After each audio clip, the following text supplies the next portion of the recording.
So New Edition just announced that they are extending their Las Vegas residency at the Wynn. I think they started this fall, and they'll be back in February 2025. So if you're a New Edition fan or out in Vegas, please get your tickets because they've been putting on really good shows. The whole residency thing is just wild. It's given us a life to a lot of different people. I think it started way back in the day. I think either Elton John or Celine Dion. I think it was Celine was like the first one who did it.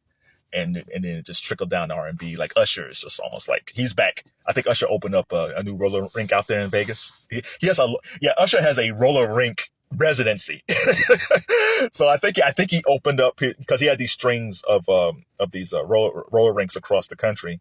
And I think they have a roller for the Christmas season. They have a roller rink residency, which is kind of wild, right? So shout out to Usher, but shout out to New Edition too, man. I've been a fan of these guys forever, and I really do think these guys should do a TED Talk on how to keep together an R&B group. Now they've had their differences, then they splintered off and done different things, but they realize as they gotten older, we make more money together than we do apart. When you see Backstreet or New Kids on the Block or Fleetwood Mac or the Eagles, they figured this out. Is only an R&B was always like, I don't like her. It's like, nah, I don't like that dude. It's like, all you guys, I'm losing so much money. But New Edition's figured this out. So, so hopefully there will be more elder statesmen groups like New Edition and R&B who will have residency in Vegas. But right now, I want to give some love to New Edition's second album. Usually when people ask, what's your favorite New Edition album? People usually say Any Heartbreak. And absolutely, Any Heartbreak is one of the best R&B albums ever. I challenge you to put that album on today or whenever you hear this and listen to that album. And it sounds timeless. What Jimmy Jam and Terry Lewis did with those guys in 1988 is masterful. And that was also the same year that Bobby Brown dropped Don't Be Cruel. Two great albums from the New Edition tree, right? So Any Heartbreak, I don't argue anybody who says that's their favorite New Edition album. But I want to give love to their second album, the self-titled second album, which precedes their first debut album that was on Streetwise Records, which gave you Jealous Girl, Is This the End, and Candy Girl. So they was on Streetwise, independent label. And then the second album was on MCA.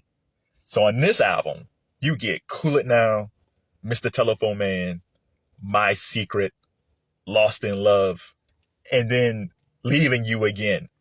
And Leaving You Again was basically my ringtone.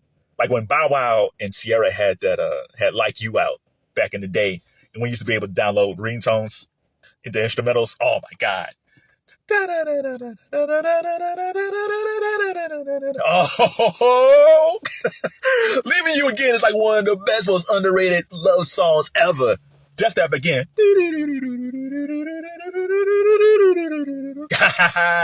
Shout out to Bow Wow and Ciara. Like You was a tremendous song. But yeah, that album was amazing. Like, Cool It Now is just fantastic. One of the best things about New Edition, like when Trump was running, Trump was saying like when he talks, he has the weave, right? Which is just him just talking crazy. New Edition always had their own weave. Their weave was, Ralph was the primary lead vocalist, but it was like Ralph handled the vocals throughout the whole song. Bobby would come in, and then you would have Ricky. And Ricky, Ricky is almost like George Harrison in the Beatles, right? Because I think people respect Ricky, but if you take Ricky Bell out of some of these songs, it's not the same. If we go back to the first album, like Is This the End? I don't know how Ricky was, maybe 13, 14 when he was on singing on that track. And it was a very dramatic song. And then there's Ricky at the end. The thing that always sticks out for Is This the End is Ricky at the end saying, I wanna know, is this the end? Ooh. It's like Ricky was singing his heart out. I was like, girl, dude, who broke your heart at 13?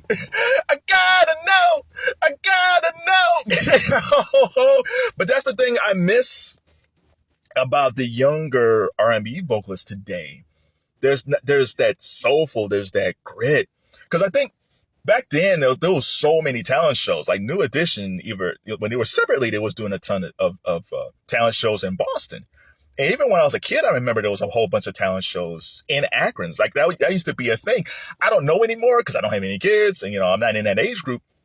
So if there's still talent shows, let me know. But it seems like there were so many talent shows back in the day. By the time we get to see New Edition, especially on this second album, they're seasoned professionals at what, 14, 15, 16 years old. They're like seasoned professionals, which is just unheard of today. You got folks going on tour at 20 something years old, don't even know how to rock the crowd, don't even know how to relate to the audience, just walking back and forth. They don't know how to put on a show. The reason New Edition, their residency, is so solid, even though these guys now are in their mid to late 50s, is they know how to put on a show. And they've known this since they were teenagers. And I think that's missing today. There should be academies. Actually, honest to God, like one of them or all of them should almost have like a New Edition boot camp, just like they had like in the If It Isn't Love video, where they're being taught how to perform. Like, I don't care if it's Ronnie or somebody just showing people, this is how you're supposed to do it. This is how you hold a mic. This is how you talk to women when you're on stage. Ladies, this is how you talk to dudes on stage. This is how this is how you take breaks. This is how you trade off. If you want to take a break and then someone else takes over. The New Edition has so much to offer. And there's a documentary that's coming up about boy bands. And they're talking about NSYNC and the Backstreet Boys and 98 Degrees and all of them. And I believe New Kids on the Block's on it. And I like New Kids on the Block. I've never had any shade for New Kids on the Block. But there wouldn't be any New Kids on the Block if it wasn't for New Edition. When Maurice Starr put them together, that was the foundation for New Kids on the Block. It was a foundation for NSYNC. It was the foundation for Backstreet Boys and O-Town and 98 Degrees. But a lot of times New Edition doesn't get that love. I think New Kids acknowledge them. I think most of these other groups do acknowledge them. But from the masses, like the Grammys, American Music Awards, I don't think they acknowledge them enough. And they did this in a time period. If we go back to the second album, they're doing this in a time period in 1984 where there wasn't any other R&B groups that's young that was like them. At that point, you still had solo artists like Michael Jackson, Rick James, Prince, and then you still had bands. You had like who was out, like The Deal, The Time. Like there was still a lot of bands in 1984. These guys were the only ones that was really holding it down from an R&B, OJ's, Temptations type mindset. We wouldn't get more R&B groups until like Troop, like Levert, Troop. And then in the 90s, that's when we get Jodeci, Boyz II Men, H-Town, Dru Hill, Next. That's when we get the bulk of these groups. But it was just New Edition. When we look at Troop and all those guys, Jodeci, they were watching these guys like in the mid 80s. So let me get to Mr. Telephone Man. So Mr. Telephone Man was originally done by Ray Parker Jr. for radio, I believe. So, because I remember it's like, oh, Mr. Telephone Man, Ray Parker. But there was a remake. So then New Edition didn't do the initial remake. The initial remake came from a dude named Junior Tucker. He was a reggae dude. Go find it, Junior Tucker, Mr. Telephone Man. And it sounds almost like the New Edition version. I think the New Edition version is a lot more polished, but it is the same cut. And that's when Bobby Brown was that's the first time he's in his full Bobby mode. He was getting his Eddie Kane on. He was getting his David Ruffin on, right? There's something wrong with my life. I get a click every time. Bobby was singing his heart out. Bobby's like, this is my moment. And I'm taking it. I love you, Michael. I love you, Ralph. But this track, this Mr. Telephone Man's going to break me off. And it's true, man.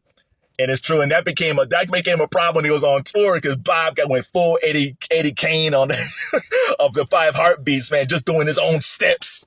Everybody's going like this. What's Bob doing? Bob being Bob. Bob say, there's something wrong with my life. Please. Going full 60s on us. Then they kicked them out. Man, but shout out to that album, man. New Edition, second album, 40 years. If you're of this time period, you would know exactly how important this album was. And if you go back and just listen to these tracks, it might have the same feel to you like the NA Heartbreak album.